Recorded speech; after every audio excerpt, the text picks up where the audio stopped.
नोटबंदी और नोट बदली के बीच अर्थव्यवस्था पर पड़ने वाले असर को लेकर बातचीत करने के लिए हमारे साथ मौजूद हैं नीति आयोग के सदस्य और जाने माने अर्थशास्त्री विवेक देबरॉय। सर, सबसे पहले तो एबीपी न्यूज़ पे आपका स्वागत है।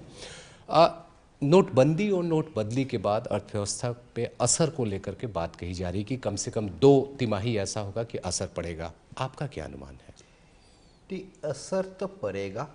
असर अभी जो पड़ेगा वो नेगेटिव होगा, मगर अभी जैसा नेगेटिव असर होगा आगे ख़ास तौर से अगले फिनेंशियल ईयर में पॉजिटिव भी होगा, और पॉजिटिव जो होगा वो नेगेटिव से कई ज़्यादा होगा। अब नेगेटिव जो असर हो रहा है, कोई डिबेट की आवश्यकता नहीं है, होगा ज़रूर। जहाँ पे मेरा थोड़ा सा डाउट है वो है, लोग बहुत कुछ कह रहे हैं जीडीपी पे इतना असर होगा, जीडीपी पे उतना असर होगा। मैं सिर्फ इतना ही कहना चाहूँगा कि जीडीपी का डेफिनेशन बहुत ही स्पेसिफिक है। कई चीज़ें जीडीपी में कैप्चर किया जाता है, कई चीज़ें नहीं। जो लोग कह रहे X% कम हो जाएगा, Y% घट जाएगा, मुझे लगता है ये ज़्यादातर सोचते नहीं है, बोलते ज़्यादा है, क्योंकि इसको क्वांटिफाई करना इतना आसान नहीं है। और दूसरी बात है, अगर क्वांटिफाई हम करते भी है, जीडीपी जो कि लीगली मेजर्ड जीडीपी है वो, और इकोनॉमिक एक्टिविटी मुझे दिख रहा है कम होगा, ये में बहुत बड़ा अंतर है। सर, एक और सवाल ये है कि इस फैसले के बाद ये कहा जा रहा था कि जो आरबीआई के पास जो पैसा वापस नहीं आएगा, जो 14.5 लाख करोड़ में, वो फ़ायदा सरकार को मिल सकता है और वो सरकार उस पैसे का इस्तेमाल सोशल वेलफेयर स्कीम और दूसरी योजनाओं में लगा सकती है। आपका क्या आकलन है? मैं तो कहूँगा कि यहाँ भी थोड़ा सा सोच समझ के कहना चाहिए। पैसा देखिए 3 तरह का है, और सरकार का मतलब है आरबीआई है, पब्लिक सेक्टर बैंक से या बैंक से, और तीसरा है फिनांस मिनिस्ट्री या कंसोलिडेटेड फंड ऑफ इंडिया। तीनों एक चीज़ नहीं है।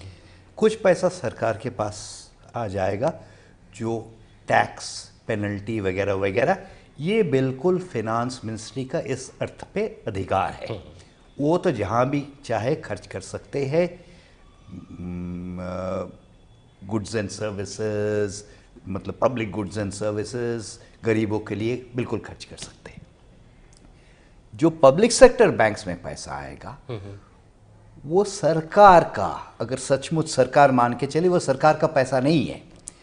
वो पब्लिक सेक्टर बैंक्स अपना स्ट्रेस एसेट्स के लिए इस्तेमाल कर सकते हैं, लेंडिंग के लिए इस्तेमाल कर सकते हैं। तीसरा रह गया, आपने जिस बात का जिक्र किया, रिजर्व बैंक के पास जो है वो 1.5 लाख करोड़ मान ले, 2 लाख करोड़ मान ले। अभी तो फिलहाल किसी को मालूम नहीं है कि सही फिगर क्या है। टेक्निकली जो है, रिजर्व बैंक से जो पैसा सरकार के पास आता है वो है डिविडेंड्स आता है करंट ट्रांजैक्शंस पर, यानी कि रेवेन्यू ट्रांजैक्शन। ये जो है ये एक तरह से कैपिटल अकाउंट ट्रांजैक्शंस है, क्योंकि आरबीआई का उतना घट जाएगा लायबिलिटी। लायबिलिटी घट जाने का मतलब ये नहीं कि वो पैसा सीधा हम सरकार को ट्रांसफ़र कर सके। ये जो क्लैरिफिकेशन है या सरकार क्या सोच रही है, हमें इंतज़ार करना पड़ेगा, क्योंकि ये ऐसा नहीं है कि इस पैसा घट गया उसको हम यहाँ पे डाल दें। ये बात नहीं है। क्या आरबीआई एक्ट में अमेंडमेंट करके ये जो बैलेंस शीट में जो ट्रांसफ़र हो रहा है वो पैसा एज अ डिविडेंड सरकार के पास जा सकता है? आपने थोड़ा सा सिंप्लीफाई करके कहा, फिर भी आरबीआई एक्ट में अमेंडमेंट की ज़रूरत नहीं है, क्योंकि एक 78 वाला कानून है जिसमें डीमोनेटाइजेशन हुआ था, उसको भी इस्तेमाल किया जा सकता है। तो कानूनन भी हो सकता है, एग्जीक्यूटिव लेवल पे भी हो सकता है, मगर ये क्लैरिफिकेशन के लिए हमें इंतज़ार करना चाहिए। मुझे लगता है कि ये क्लैरिफिकेशन जो है, किस तरह से सरकार सोच रही है इसको हैंडल किया जाए, वो हमें जल्द मिल जाएगा।